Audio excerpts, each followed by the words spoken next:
Hello students, myself Mamta, and in our today's English class, we will read about active and passive sentence and present perfect tense. यानी कि present perfect tense में active sentence को किस तरीके से आप passive sentence में convert करते हैं.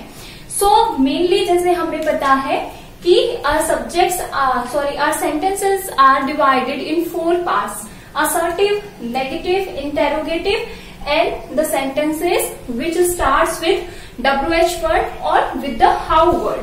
So अगर हम बेसिकली देखें तो प्रेजेंट परफेक्ट टेंस का जो रूल है that is subject plus has plus verb की थर्ड फॉर्म एंड ऑब्जेक्ट.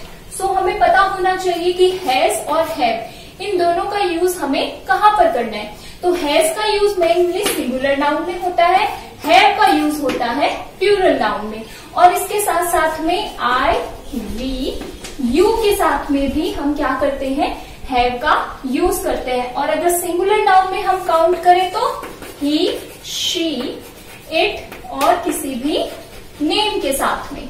ठीक है, यानी कि ही, शी, इट और किसी भी नेम के साथ में आप हैज का यूज करते हैं सिंगुलर नाउन में, और I we you plus plural noun में आप हैव का यूज करते हैं. वर्ब की थर्ड फॉर्म यूज की जाती है और subject and object our basics. So I have written here an example of present perfect tense. I have submitted the form. मैंने फॉर्म जो है वो ऑलरेडी सबमिट कर दिया है. So I here is my subject, have is the helping verb, submitted verb की third form that is my main verb and the form is our object. So ये चीज डेफिनेटली आपको पता होनी चाहिए कि आप डिवाइडेशन कर ले कि आपके जो जितने भी सेंटेंस के पार्ट्स हैं वो बेसिकली सब्जेक्ट के लिए स्टैंड करते हैं, हेल्पिंग वर्ब के लिए स्टैंड करते हैं, मेन वर्ब के लिए स्टैंड करते हैं या ऑब्जेक्ट के लिए स्टैंड करते हैं. ये आपको आंसर आने के बाद में रूल बनता है कि प्रेजेंट परफेक्ट में पैसिव जो है असर्टिव सेंटेंस को किस वे में चेंज करना है.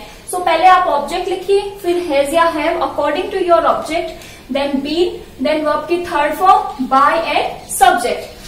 फिर यहां पर सबसे पहले मुझे लिखना है ऑब्जेक्ट. सो मैंने लिखा the form. After that has या have according to my object. ठीक है, यानी कि ये जो मेरा सब्जेक्ट है इसके अकॉर्डिंग मुझे दोनों में से एक चीज जो है वो चूज करनी है. फॉर्म जो है वो सिंगुलर नाउन है, that is why I am writing has. Then been, verb की third form as it is यहां पर आ जाएगी क्योंकि प्रेजेंट परफेक्ट के एक्टिव सेंटेंस में भी हमने सेम लिखी है सबमिटेड. उसके बाद में by as it is put करिए और यहाँ पर सब्जेक्ट है मेरा आई. आई जो है according to the pronoun rule me में चेंज हो जाता है. सो इस तरीके से मेरा सेंटेंस बनेगा the form has been submitted by me. The second type of sentence is the negative sentence. तो नेगेटिव सेंटेंस का रूल है सब्जेक्ट प्लस हैजर प्लस नॉट प्लस वर्ब की थर्ड फॉर्म एंड ऑब्जेक्ट. तो हम इसको कैटेगराइज कर लेते हैं. ये हमारा सब्जेक्ट, ये हमारी हेल्पिंग वर्ब, नॉट हमारा नेगेटिविटी शो करने के लिए, पेड हो गई वर्ब की थर्ड फॉर्म, हर्ड यूज यहाँ पर ऑब्जेक्ट का वर्क कर रहा है. ये मेरा पैसिव में कन्वर्ट करने का फॉर्मूला. यहाँ पर कोई भी चीज ऊपर वाले में से चेंज नहीं हुई है, केवल हैव और बीइंग के बीच में मैंने नॉट को एड किया है. सो हम लिखते हैं, पहले हमें ऑब्जेक्ट लिखना है तो हर्ड यूज. यहां पर हैव का यूज करेंगे because it is not a singular noun. Have, then आप नॉट एज इट इज लिखिए, देन बी, वर्ब की थर्ड फॉर्म ऑलरेडी हमें दी गई है सेंटेंस में बाय, और सब्जेक्ट जो है वो शी है. According to the pronoun table rule के अकॉर्डिंग हर में चेंज हो जाता है. The third one is interrogative sentence. Interrogative sentence जो है वो मेनली यूज किए जाते हैं क्वेश्चन वर्ड पूछने के लिए, यानी कि अगर आप किसी से कुछ पूछना चाहते हैं तो उसके लिए आप इंटेरोगेटिव सेंटेंस का यूज करते हैं. सो पहले आप हेल्पिंग वर्ब लगाइए, फिर सब्जेक्ट, फिर वर्ब की थर्ड फॉर्म और फिर ऑब्जेक्ट. यानी कि जो सिंपल फॉर्मूला था उसमें हमने केवल सब्जेक्ट और हेल्पिंग वर्ब को इंटरचेंज किया है. ठीक है, सो आइडेंटिफाई कर लेते हैं. ये helping verb, you is my subject, then ever it is here an adverb, see verb की थर्ड फॉर्म, और ये algebra is my object. So अब सिंपली इसको हमें पुट ऑन करना है. हैज और हैव, देखिए पहले हैज और हैव अगर आपको ऑब्जेक्ट पहले से पता होता है तो it is going to be more easy for you कि आप सिंगुलर और प्लूरल के अकॉर्डिंग इसको लगा सके। अ ज़ेब्रा है, एक ही ज़ेब्रा है, तो यहाँ पर हैज का यूज होगा, हैज अ ज़ेब्रा। उसके बाद में ऑब्जेक्ट भी मैंने पुट कर दिया, फिर been as it is put करना है।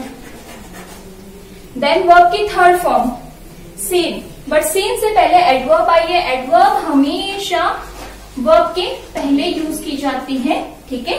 तो एवर सीन, बाय का एज इट इज बाय, और सब्जेक्ट हमारा है यहाँ पर यू। यू जो है जब हम कन्वर्ट करते हैं तभी भी यू ही रहता है, ठीक है। The next one is WH word. WH word का फॉर्मूला जो है वो एज इट इज सब में जो है अप्लाई होता है, केवल यहाँ पर जो हेल्पिंग वर्ब होती है ये हमारी, वो अकॉर्डिंग टू चेंज हो जाती है, ठीक है। So WH word, helping verb, then subject, then verb की third form and then object. तो मैंने यहाँ पर ऑलरेडी एक एग्जाम्पल लिखा हुआ है, ये मेरे WH वर्ड को रिप्रेजेंट कर रहा है। हेल्पिंग वर्ब हो गई, सब्जेक्ट नॉट जो है वो नेगेटिविटी शो कर रहा है या नेगेटिव सेंटेंस बताता है। उसके बाद में कंप्लीटेड वर्ब की थर्ड फॉर्म, और your work is going to be our object. So अब हमें यहाँ पर सिंपली प्लेस करना है। WH वर्ड में केवल हु जो होता है वो पैसिव में जाके बाय हुम में चेंज होता है, अदरवाइज जितने भी वर्ड है वो एज इट इज पुट किए जाते हैं। So why, then helping verb, helping verb लगेगी ऑब्जेक्ट के अकॉर्डिंग, ठीक है। तो यहाँ पर योर वर्क ऑब्जेक्ट है, सिंगुलर नाउन है, that is why has. Your work हमेशा नॉट जो है वो बीन के पहले पुट किया जाता है, नॉट बीन। वर्ब की थर्ड फॉर्म कंप्लीटेड, ठीक है। और उसके बाद में बाय और यू जो है वो एज इट इज प्लेस हो जाएगा। सो अगर हम फॉर्मूलाज के अकॉर्डिंग सिंपली चीजों को प्लेस करते हैं तो it is going to be more easy for us to convert an active sentence to passive sentence. In our next part we will discuss the simple past tense और how to convert an active sentence to a passive sentence in simple past tense. Thank you.